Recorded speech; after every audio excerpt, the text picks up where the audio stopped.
We're going to spend a few minutes discussing what center truly is. Now, of course, the title of the book is Return to Center, and the purpose for that title is everything ideally in life in terms of our body and structure should be very well aligned and as symmetrical as we can get it. And therefore, we find ourselves in a most central place from which we can orbit around that center and travel in one direction, come back through our center before traveling to another direction. It is essentially the midpoint in that pendulum swing, whether it's the swinging of the arms and coming back to center before allowing the opposite to swing and the legs as well.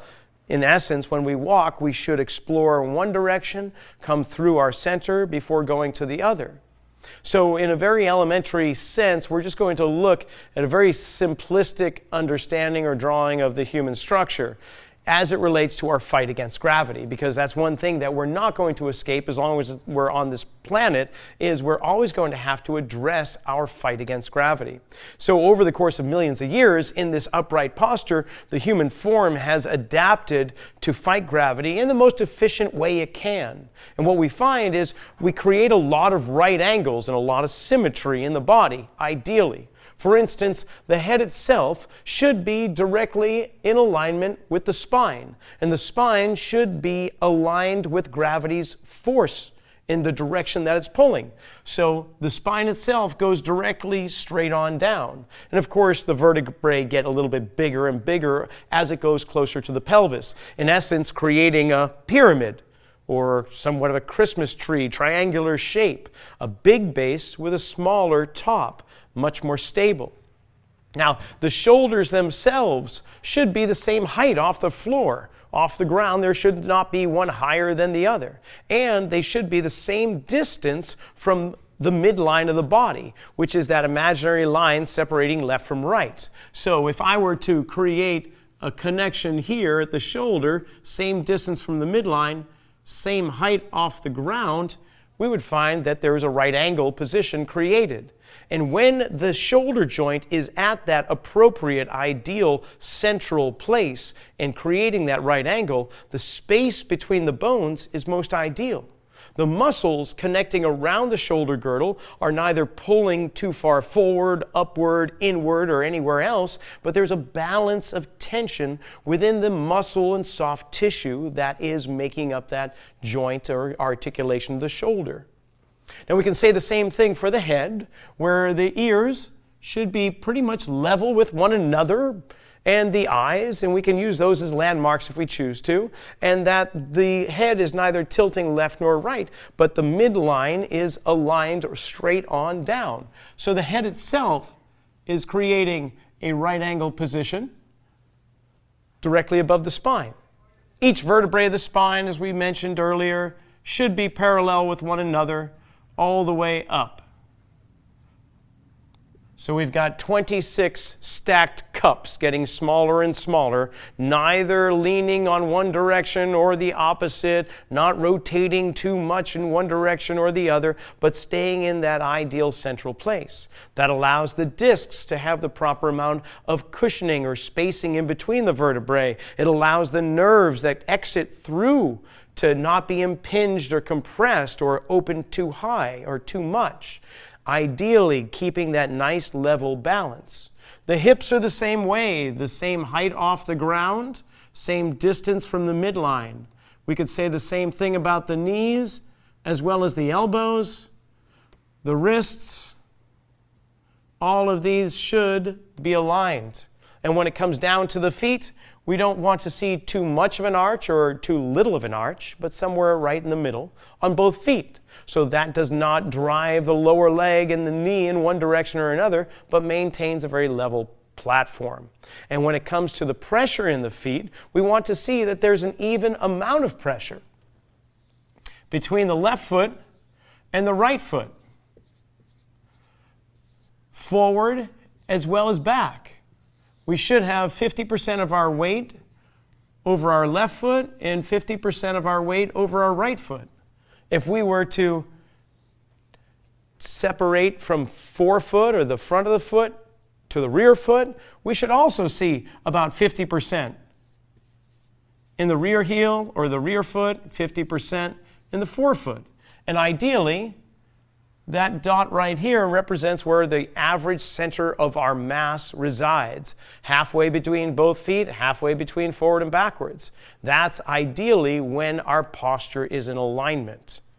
Now the trouble is we have experiences through life that can be thought as somewhat traumatic, whether it's accidents or surgeries or other types of injuries or whatnot. These will have a tendency to pull us subtly out of alignment. So let's just take in the case of a skier who has gone down the ski slopes and his body was very well balanced before the trip and unfortunately had a little bit of a turn the wrong way and he wrenched his knee. Now, do you think that he would have even pressure one leg to the other, 50-50? Probably not. He would probably be wanting to get off of that injured knee. And how would he do that? He may shift his body away. And in so shifting, he might get up onto the foot, the forefoot and toes of the injured knee and start limping around and not putting much weight in the heel.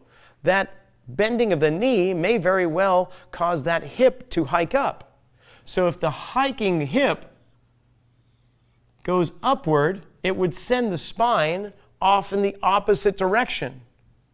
And the rib cage would feel like it's over here, but it might have to adjust to keep the weight over both feet as best it can. This is all unconscious on our part. We're not trying to consciously do this. Limping and getting around injuries is just something that we do without really even thinking about it.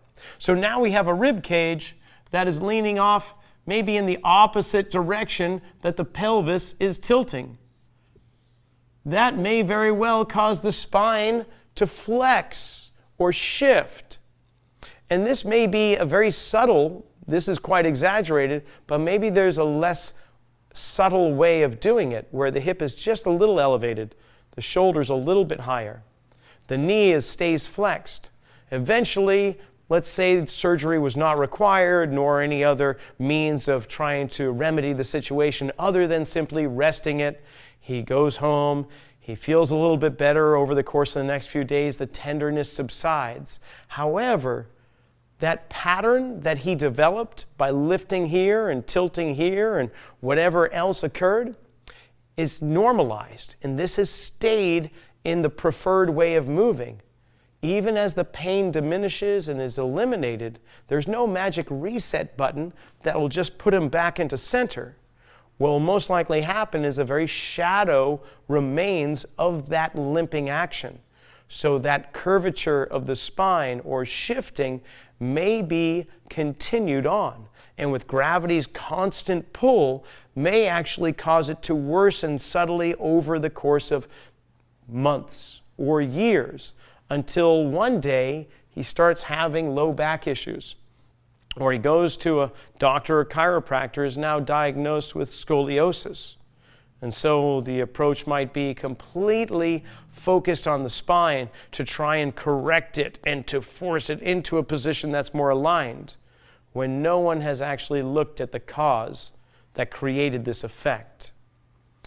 The goal for all of this, whether it's chiropractic, massage, acupuncture, yoga, even martial arts, their whole approach is to bring the body back to a central place. The trouble with the modern approach to strength conditioning is that is not one of the primary goals. It's more about building bigger, stronger bodies in any way you can, and not necessarily having realignment or balancing and bringing the body back to center as its primary goal. This is where this approach differs from the modern approach of strength and conditioning.